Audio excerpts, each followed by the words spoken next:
Hello and welcome back. Last time I left you with the realization that we really have two paths that we can choose to take when attempting to impact the behavior of another animal, that of managing and that of inspiring behavior. Now remember that if we choose managing, we're buying into a 24-hour-a-day, 7-day-a-week job. There is no day off. We have to make sure that our employees keep their nose to the grindstone, that our children clean up their room and do their homework, and that our dogs keep their feet off the counter and, by golly, stay out of the garbage. Just saying that sounds exhausting, doesn't it? Over these next two webinars, I'm going to be zeroing in on how we can create a framework to get that inspired behavior that we want so much from our dogs. The first step, which we're going to be talking about today, is getting an understanding of exactly what your dog really wants. What really inspires your child or employee or dog? You might be surprised what we're going to discover. It isn't going to be what you think. How do you inspire the uninspired? What if the target of our inspiration just doesn't have any interest in doing what we want them to do? What if the dog just wants to be left alone? Or maybe the dog already has a history of his own inspiration somewhere long way away from you. And what if our employees really just want to do the basics, the minimum of all they can do to get by? Or your kid really thinks that you're uncool and doesn't want to be trained like a dog? Too often when I'm lecturing around the world to audiences on how to inspire behavior change, it's immediately assumed I'm just talking about looking for the opportunity to give an animal a treat. People managing people assume that maybe they should have a drawer full of jelly beans at their desk, or be in a financial position where they can hand over a big wad of cash. And if not, there's no way for them to make their employees feel reinforced. Although all of those things are going to be reinforcing to some individuals on some level, the biggest transformation in behavior does not occur in the traditional way of thinking about rewarding. Now, I'm not saying that rewards to animals can't have an impact on behavior. My suggestion is that truly the best rewards are those that create the longest lasting and the biggest impact on behavior come as a result of giving the animal the opportunity to choose. The power of choice to create their own outcome. Since consequences are a powerful driving force, nothing can compete with the reinforcement value received when an animal's choice produces the consequences of a highly desired positive outcome. In this way, it's the animal that creates the opportunity to a pathway of his own rewards. The value of those rewards actually becomes part of the process, since the entire process was initiated by the choice of the animal. So the choice eventually becomes more reinforcing than the reinforcement itself. That's exactly how people like Bob Bailey are able to get dolphins to do searches in open ocean and have animals swim by, thousands of fish. And when they come back, the reinforcement they get is a fish. The work gets built in, the power of choice and the value of that reinforcement gets built into the work. Let me put this to you another way. Let's say you have a tasty treat that you're going to give your dog. Now, you could go over to where the dog's sleeping, wake him up and give him the treat, or you could take that treat and put it under 2 cups. Allow the dog to make a difficult decision, and he only gets the reinforcement when he chooses correctly. By doing that, you have exponentially increased the value of that piece of meat. It's like you've supercharged your rewards. That's the path that I've used with my own dogs that has helped make their work be incredibly addictive to them. Watch any kid play a video game, and you're going to see this phenomenon in action. When does the child get the most excited? When are they absolutely jacked up? It's when their choices has led them to be able to unlock a new level on that game. If life was all about getting the most reinforcement, wouldn't you think that the child would be more excited to stay at a lower level where he can play longer because he knows it all? It's not true. If training were really just all about reinforcement, that child would want to be at the lower level. You see, there's a really powerful reason why choice is such a great driver of behavior. It's the same reason why all of us love the sensation of falling in love, or why an addict becomes dependent on cocaine. The culprit is a neurotransmitter in our brain called dopamine. Dopamine is often referred to as the feel-good chemical. The dopamine system of the brain is wired to fuel the body to make choices because making correct choices is a critical part of surviving. After making a choice and receiving feedback that was a correct choice, a reward of the release of dopamine prompts the brain to seek future opportunities to repeat that action. You can say that by having a choice as the center of your inspired training system, you're creating an addiction of sorts for that animal wanting to participate in any activity that you ask. Let me give you an example of this in my own life. My oldest border collie, Buzz, when he was younger, he was crazy about swimming. Obsessed, you might say. The first time I ever let him in the pond, he swam, I timed him, he swam for 30 minutes without giving thought to coming out. His love for swimming became a problem, so I had to put some criteria on it. He wasn't allowed to swim unless I gave him the cue, go for a swim. Buzz and I ended up with this game. He would just stand by the edge of the pool or the pond, and he would stare at it and look at me and stare at me and wait for that cue. Sometimes I gave it to him and sometimes I didn't. Here is the really interesting thing in this whole story, that Buzz no longer stayed in the water forever. He would go in, swim for a minute, and then he'd come out and look at me again. The opportunity to choose to go in the water had become so powerful that his addiction turned from the swimming to the permission to go swimming. The work itself had taken on the value of the reinforcement that he once craved. That is how choice becomes so powerful in our training. An animal learns that by changing his behavior, he can change the consequences of his behavior. He changes his behavior by making different choices. Eventually, that animal is reinforced when the correct choice produces the desired outcome. And he learns to just repeat the same choice in order to get that same outcome. Ta-da!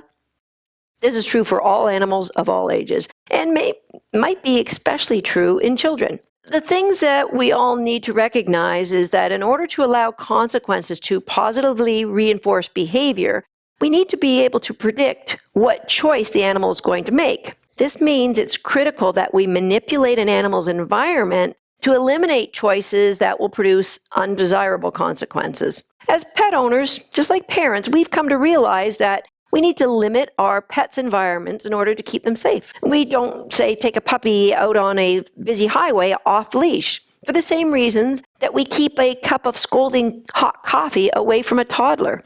Sure, in both cases, allowing the choice would create consequences that would likely prevent that choice from happening again. Because of the danger associated with that choice, the lessons are restricted. We restrict access to that potentially dangerous environment for safety's sake, of course. There's another really compelling reason we should be considering restricting access to environment. That is because of the massive reinforcement value that dogs or all animals get by making those choices. When an animal's choice produces natural consequences or an outcome that's undesired, they're going to want to try something else next time around. When an animal's choice produces natural consequences which they love, they're going to learn to make those same choices more often. Do you see a pattern?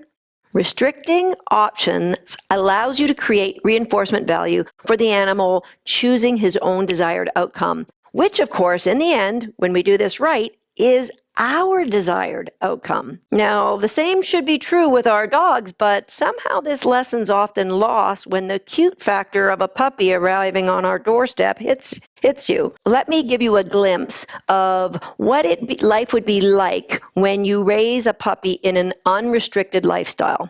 The outcome of a positive consequence has taught the puppy to make choices, including racing around the living room when they grab an item of clothing, to select the softest piece of leather to chew on or wooden furniture, to steal access to anything he can, shoes. When he's out in the garden, stick his butt up in the air and run around, staying just outside of that outstretched arm. Puppies learn that the company of the other dogs in the house trumps any company he can get from humans, and living room furniture makes a great playground, while carpeting makes a great bathroom area. Now, how do we go about teaching this puppy any needed control behaviors, like a sit stay, for example? Well, most people wouldn't bother until the puppy's much older. They would manage the damage control of the puppyhood stages until they could get to adult training, which often would involve some form of punishment.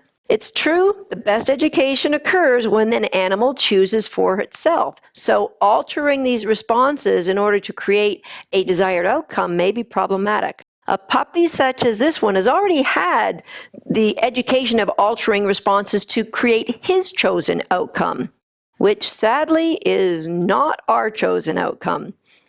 Waiting until this puppy is older to try and do some adult training means you are pretty much guaranteeing yourself a battle of wills between you and that dog. Here's where the dog and human bond is really tested to its limits. It's where the dog learns to avoid or shut down or walk away from learning. And it's where the human tries to come to grips with the fact that maybe he just got a dud. And maybe this dog just isn't a people pleaser. He's known dogs that have had more potential in the past. The reinforcement value of consequences of this puppy's choices has created a clear vision of the best way to earn reinforcement, and it's not found anywhere near humans. Here's where the owners may try to combat the value of past positive outcomes the dog's had by maybe luring with a tasty treat in order to get the puppy to stay close. Some people may even go so far as to tether their dog to their waist, and because the dog is now almost feral, and so they want them to attach them with a rope in hopes that the animal will learn to love their people. Can you see how this could become outrageously frustrating to both the dog and the owner? Consequence drives behavior, and rehearsals of these behaviors creates the clarity of outcome. This clarity creates a confidence so the puppy's able to repeat all of those naughty behaviors that he's grown through his choices. The most powerful reinforcement a puppy can have is the reinforcement of the responses of his own choosing, producing a massively desired outcome. A puppy being called but getting to chase a squirrel instead. Massively powerful outcomes. Positive outcomes create repeatability in behaviors. Clarity creates confidence. You now have a confident puppy that confidently knows to do whatever he wants to. How could we possibly create focus for work and a drive to seek out the desires of the human in such a puppy? Well, if we were like good parents, we would decide to restrict this puppy's access to all these amazing environmental reinforcements. We would house the puppy in a size-appropriate crate anytime we couldn't supervise his activities. We would use a larger exercise pen, but only if we were in the same room that we could see what was going on. Any time the puppy would be with adult dogs, we'd supervise that interaction and frequently interrupt it with short bursts of playing with us so that the puppy learns that all good things, all of those reinforcing choices come from working with people first. We'd play games to create value for people and always have the puppy on a leash anytime we were outside in the garden. And when it comes time to want to teach the puppy that control behavior, the sit, here's where crate games would come in.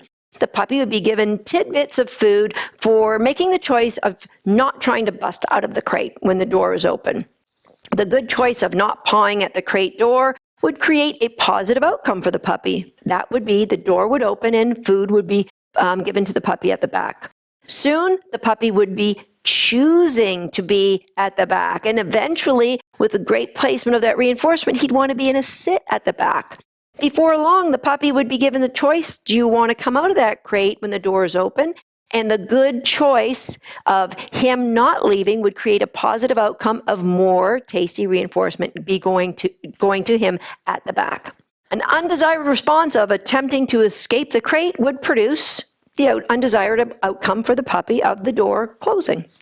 The treats would be removed, and the outcome is less likely to be repeated. Once again, the power of consequence, creating confidence and clarity to what choice we want that puppy to make. Yes, the tidbits of food are an important part of the process to help reinforce the position in the crate, but the most powerful reinforcement in the process of crate games is the power of choice. the power of the positive outcome that follows every choice. Choices that are followed by outcomes that everyone desires, in this case, both us and the dog. And that's a critical key in success when we're looking to alter any behavior.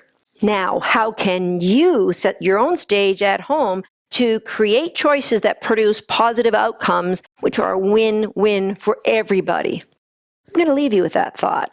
It may seem like an overwhelming task right now, but in my next webinar, I'm going to show you how you can break this huge task down into manageable chunks to set up success for everyone. I want to thank you for your amazing comments that you left on webinar number 1. And also to thank you for sharing it with your dog-loving friends. You know, more than 4,000 people watched that first webinar. I hope you take pride in knowing that by sharing this knowledge with our friends and others who have dogs, we're helping to change the lives of dogs and their people. And for that, I thank you.